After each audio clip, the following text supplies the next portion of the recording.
Sir నమస్తే. శ్రీకాకుళం జిల్లా హెచ్చర్ల మండలం ముద్దాడ గ్రామం, గురుగుపల్లి సైడ్ సాగర్, క్రీడా నుండి భాస్కర్. మా 10 రోజులు ట్రైనింగ్ వర్క్ గురించి చెప్పారు. చాలా నీట్గా ఎలా చేయాలి ఏంటి ఆ విధానం గురించి చెప్పారు. ఎలక్ట్రికల్ ప్రాబ్లం కానీ, సేఫ్టీ కానీ, పరంజీ కానీ ప్రతిది కూడా చాలా ఎక్స్ప్లెయిన్గా చెప్పారు. మాల్ ఎలా మిక్స్ చేయాలి, మాల్ ఎలా యూజ్ చేయాలి, సిమెంట్ కట్టలు ఎన్ని రోజులు యూజ్ చేయాలి,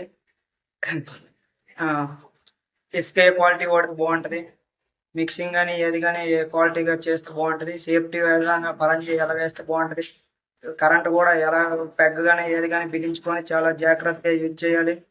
అది కూడా పని చేసేటప్పుడు చాలా నిబంధనగా చేయాలి. హెల్మెట్ కానీ, షూ కానీ, ఫ్లడ్స్ కానీ, సాక్స్ కానీ, గ్లౌజులు కానీ ఏమైనా సేఫ్టీ తీసుకొని ముందు మన సేఫ్టీ చూసుకొని అప్పుడు పనిలోకి వెళ్ళాలని 10 రోజుల ట్రైనింగ్ లో చెప్పారు.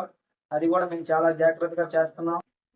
ఇంకా సిమెంట్ కట్టలు ఏ క్వాలిటీ వాడితే బాగుంటుంది, ఎలా వాడితే బాగుంటుంది అది కూడా చాలా నీట్ గా చెప్పారు. బిగ్ వర్క్ ఏ విధంగా కడితే బాగుంటుంది, జాయింట్లు కానీ ఏవి కానీ ఎలా ఎక్కిస్తే ఎలా బాగుంటుంది, ఏంటి ప్లాస్టింగ్ కానీ ఏది కానీ మా ముందు గోడలు కూడా తడుపుకొని చేసి నీట్ గా ప్లాస్టింగ్ చేసిన తర్వాత ఫోన్ పే కానీ గూగుల్ పే కానీ ఎవరికైనా అమౌంట్ కూడా పంపిస్తాడు. చాలా జాగ్రత్తగా కూడా పంపించాలని చెప్పారు సార్.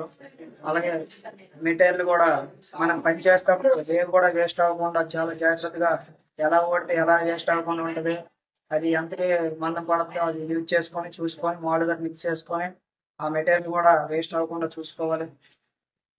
ఈ 10 రోజులు ట్రైనింగ్ లో కరెంటు ఎలా చేసుకోవాలి, యూజ్ చేసుకోవాలి అనేది, కరెంటు ప్రమాదాలు ఎలా వైర్లు గట్రా ఎలా కలిపితే ఎలా బాగుంటది ఏంటని దాని గురించి ఎక్స్ప్లెయిన్ చేశారు. అది ప్లగ్ గట్రా పెట్టుకొని ఎలా పడితే అలా జాయింట్ కి గట్రా నీట్ కలుపుకోవాలని చెప్పారు. ఈ 10 రోజుల ట్రైనింగ్ చెప్పినందుకు ధన్యవాదములు.